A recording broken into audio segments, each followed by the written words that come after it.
Shalom sidang jemaat dan kasih Tuhan, selamat hari Minggu, selamat bergabung kembali di dalam ibadah Minggu GSJ Jem Yun Long. Dan hari ini kita akan belajar mengenai 3 sifat Allah di dalam hubungannya dengan manusia. Jadi bagaimana Tuhan, karakter Tuhan di dalam hubungannya dengan saya dan saudara. Untuk itu saya undang sidang jemaat membuka firman Tuhan dari Ulangan pasal 7 ayatnya yang ke-9. Seperti biasa yang bisa membaca bersama, saya undang untuk bangkit berdiri dan kita bacakan bersamaan. Yang tidak bisa, silahkan mendengarkan dengan baik. Dari kitab Ulangan pasal 7 ayat 9, mari kita baca bersama. 2, 3.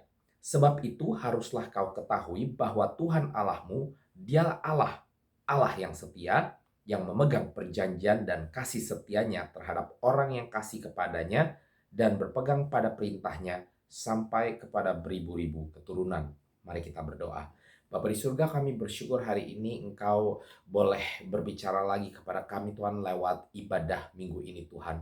Dan kami secara khusus juga ingin belajar lebih lagi Tuhan mengenai sifat daripada Engkau Tuhan di dalam hubungan-Mu bersama dengan kami Tuhan. Di dalam hubungan kami umat-Mu, di dalam jalan iman kami mengikut Engkau. Kami rindu untuk belajar lebih lagi akan karakter-karakter-Mu Tuhan.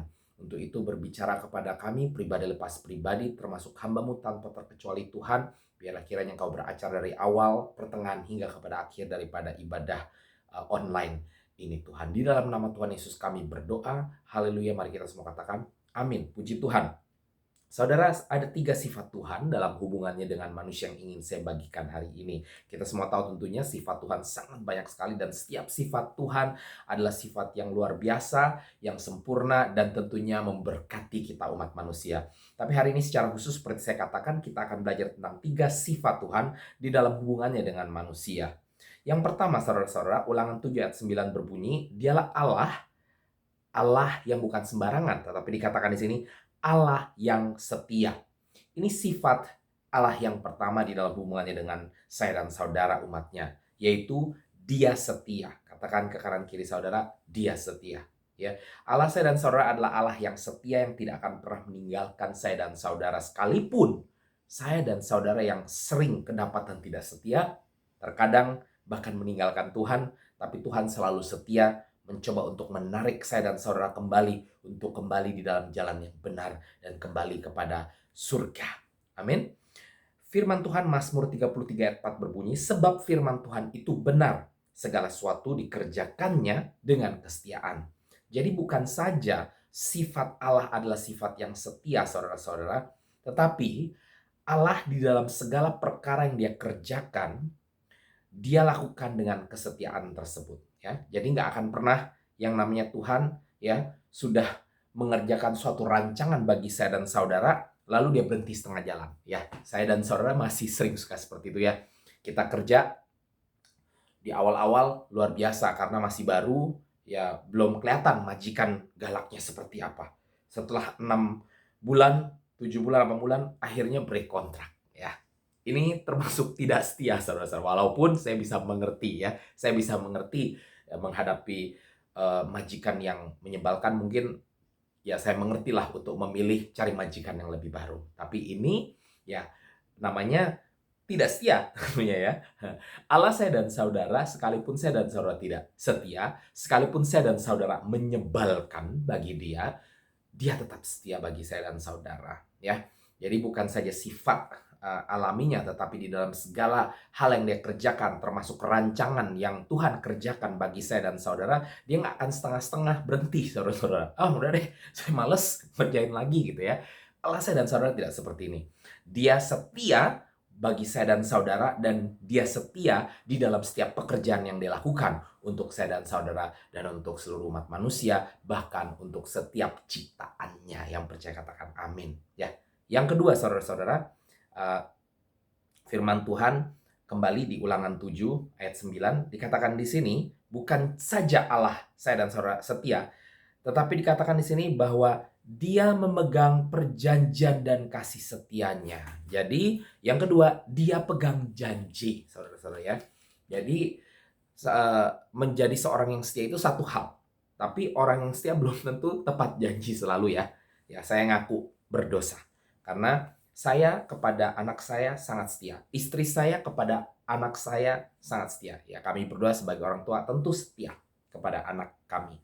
Tetapi seringkali kami mendapati diri kami tidak tepat janji. Ya, kadang karena kita cuma mau menyenangi saja, kita akhirnya cuma bilang, iya nanti papi beliin, atau iya nanti besok kita ke sana. Tapi ternyata di hari haknya kita kecapean dan akhirnya minggu depan deh, Sergio. Ya, walaupun sekali lagi sama halnya, ini bisa dimengerti ya. Saya percaya setiap orang tua yang mendengarkan saya dan istri saya uh, sharing tentang ini pasti akan mengatakan, oh itu dapat dimengerti. Orang tua tuh ya memang kadang capek, jadi nggak bisa nempatin semuanya ya. Tapi tetap pada hakikatnya ini merupakan karakter yang tidak tepat janji ya, tidak menepati janji. Nah saudara, Allah saya dan saudara ini luar biasa ya. Sekalipun kita maunya banyak, mintanya juga banyak ya. Bukan cuma menyebalkan tadi di poin yang pertama. Kita nih banyak maunya, saudara-saudara ya. Tapi Tuhan saya dan saudara tidak pernah lelah untuk menepati janjinya. Nah, namun demikian, ya berbeda dengan saya dan saudara yang kadang-kadang sembarangan berjanji. Allah saya dan saudara, Tuhan kita tidak sembarangan berjanji. Sebab pada saat dia berjanji, pasti akan dia tepati. Yang percaya katakan amin. Firman Tuhan di kitab Yosua pasal 21 ayat 45 berbunyi, dari segala yang baik yang dijanjikan Tuhan kepada kaum Israel, tidak ada yang tidak dipenuhi. Semuanya terpenuhi. Dan saya percaya sampai hari ini bukan saja pada zaman Israel, bukan saja bagi umatnya bangsa Israel, tetapi bagi umatnya termasuk saya dan saudara, tidak ada satu janji pun yang tidak dipenuhi. Sekalipun mungkin dengan kaca manusia kita atau pengertian kita, kita nggak melihat itu terpenuhi. Ya. Tetapi pada saat kita minta sesuatu, ya Tuhan tidak memberikannya. Seringkali kita kira Tuhan tidak menepati janji. Sebenarnya mungkin kita yang sembarangan mengira Tuhan menjanjikan. Padahal kita yang mau, hati kita yang minta, hati kita yang kepengen banget. Tetapi Tuhan sebenarnya dari awal mengatakan, aku tidak akan kasih. Karena kalau aku kasih mencelakakan kamu. Tapi karena kita memang sudah maunya itu, kita tutup telinga kita. Jadi kita nggak sadar ya bahwa sebenarnya Tuhan memang tidak pernah mau memberikan hal tersebut untuk kebaikan saya dan saudara sendiri. Ya, jadi pada saat itu tidak kita terima-terima, kita mengira Tuhan tidak menepati janjinya ya. Padahal Tuhan tetap menepati janjinya, yaitu memastikan saya dan saudara ada di dalam rancangannya yang terbaik. Dan itu berarti kalau ada 1, 2 hal, bahkan 10 hal atau berapapun itu hal yang kita minta yang perlu ditolak, maka dia akan menolaknya. Nah, karena sekali lagi apa yang dia kerjakan itu, ya sekali lagi tadi poin yang pertama adalah karena kasih setianya. Dia tetap setia melakukannya. Jadi dia tidak akan kontradik saudara-saudara dengan poin-poin yang lain, dengan sifat-sifat yang lain ya. Tuhan tidak akan pernah kontradiksi ya, tidak akan bertentangan. Jadi semuanya akan sejalan dengan baik itu sifatnya yang setia, baik itu sifatnya yang menepati janji ya. Jadi saudara pastikan, saudara tahu bahwa Tuhan adalah Tuhan yang menepati janji. Sekalipun tidak dengan kacamata manusiawi kita. Dia tetap menepati janjinya untuk memastikan rancangan yang diberikan bagi saya dan saudara, seperti kitab Yeremia katakan, adalah rancangan yang membawa kita ke masa depan yang penuh dengan harapan. Masa depan yang baik, masa depan bersama dengan dia. Bukan masa depan yang mencelakakan saya dan saudara. Amin. Haleluya. Yang ketiga, saudara-saudara, firman Tuhan dilanjutkan. Ya. Ulangan 7 ayat 9 dikatakan, Allah kita adalah Allah yang setia, Allah yang pegang janji. Lalu dilanjutkan di sini, pegang janji kepada siapa? Kepada orang yang mengasihinya dan berpegang pada perintahnya. Nah, jadi poin yang ketiga ini menunjukkan adanya sebuah standar. Oke? Tuhan kita ya punya standar. Ini poin yang ketiga. Dia punya standar. Yang percaya katakan amin. Jadi dia nggak sembarangan, saudara-saudara. Tuhan saya dan saudara ini bukan Tuhan yang murahan. Ya, jual murah ya. Kalau nggak laku-laku ya oke, jual murah lah. Ya, kita tadi di dalam ibadah bahasa Inggris ya, saya kasih perumpamaan bagaimana kalau kita sedang belanja dan kadang-kadang orang menawar lalu tidak dikasih pertama dengan sang penjual, lalu yang pembeli meninggalkan, lalu yang penjual mulai jual murah. Oke, saya turunin. Lalu yang pembeli masih jual mahal juga, nggak mau, itu masih terlalu mahal. Nah, akhirnya makin lama tidak jarang kita lihat penjual yang akhirnya ya udah saya turunin paling bawah ini udah paling pol ya.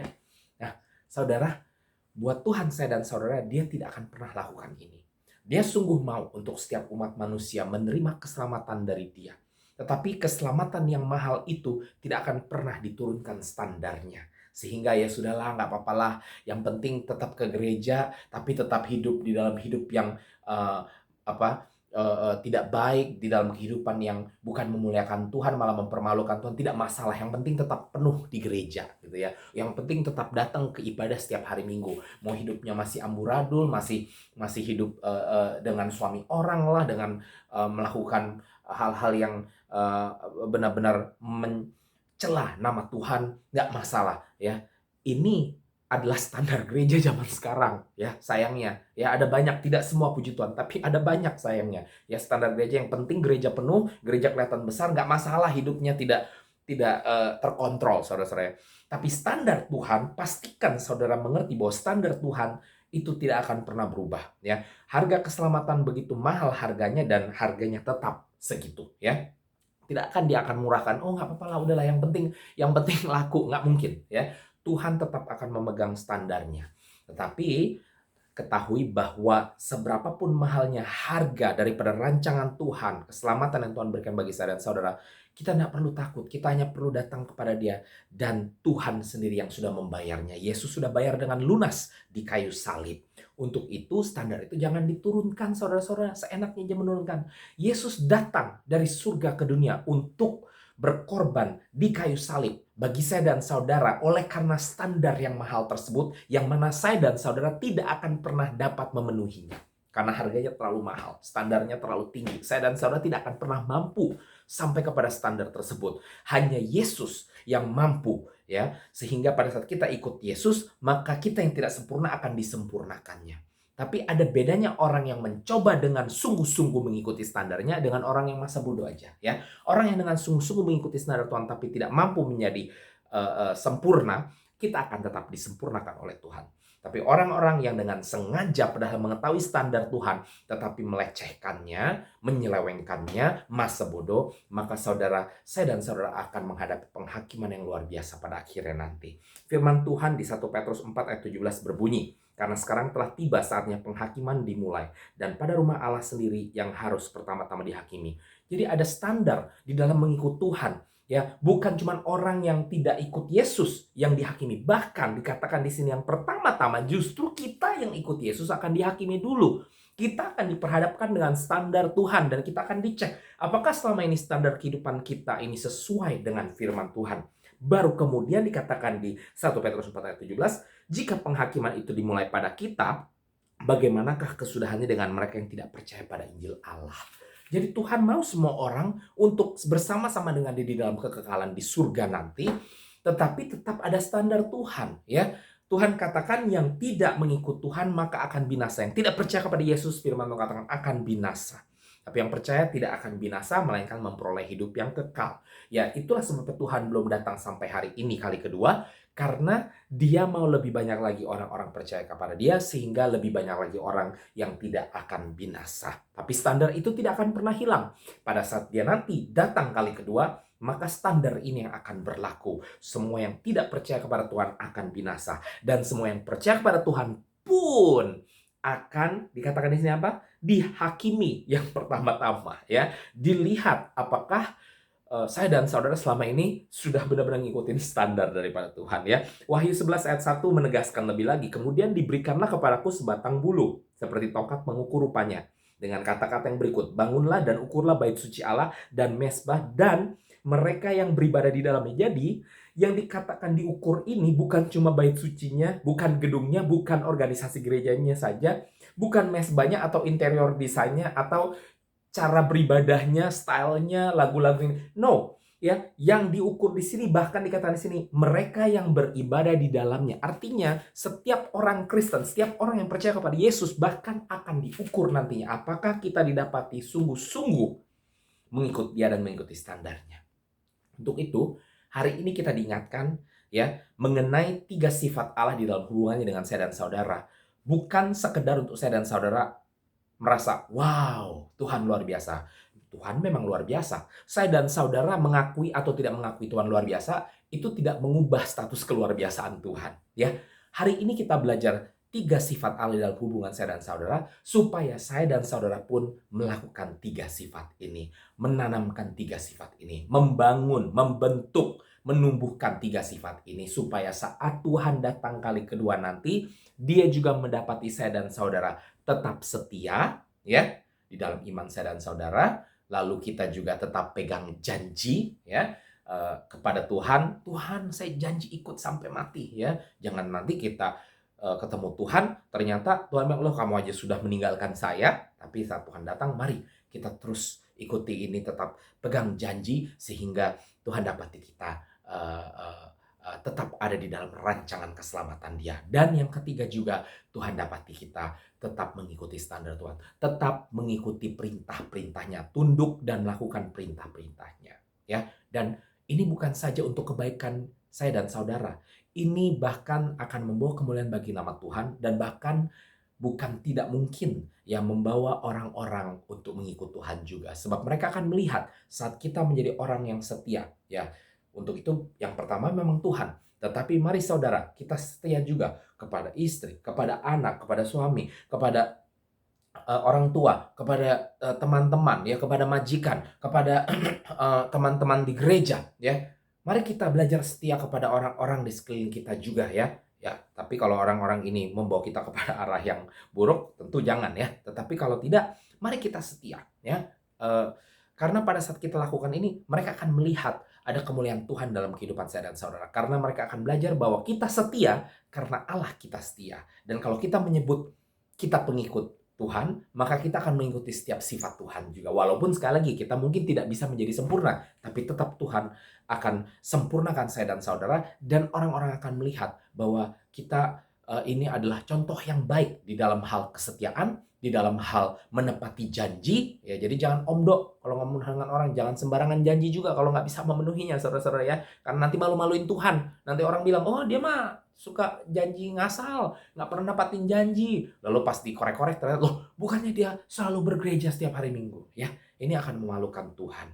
Jadi mari saudara, kita dikenal sebagai orang yang setia, orang yang tepat janji, ya, dan juga orang yang menjaga standar Allah, tunduk kepada perintah Tuhan. Maka ketiga hal ini, ya, baik untuk saya dan saudara untuk tetap sampai nanti di surga bersama dengan Tuhan, tapi juga Tuhan akan disenangkan karena nama Tuhan dimuliakan, dan bukan cuma itu, baik bagi orang-orang di sekeliling kita, dan berharap bahwa orang-orang yang melihat kita adalah orang yang setia, orang yang pegang janji menepatinya, dan orang yang menjaga, ya, standar atau nilai-nilai value daripada Allah, yang mengikuti firman Tuhan, maka berharap orang-orang di sekeliling kita pun dapat melihat kemuliaan Tuhan tersebut, kehebatan, kedahsyatan Tuhan, lalu mereka juga mau mengecap kebaikan kasih karunia Tuhan.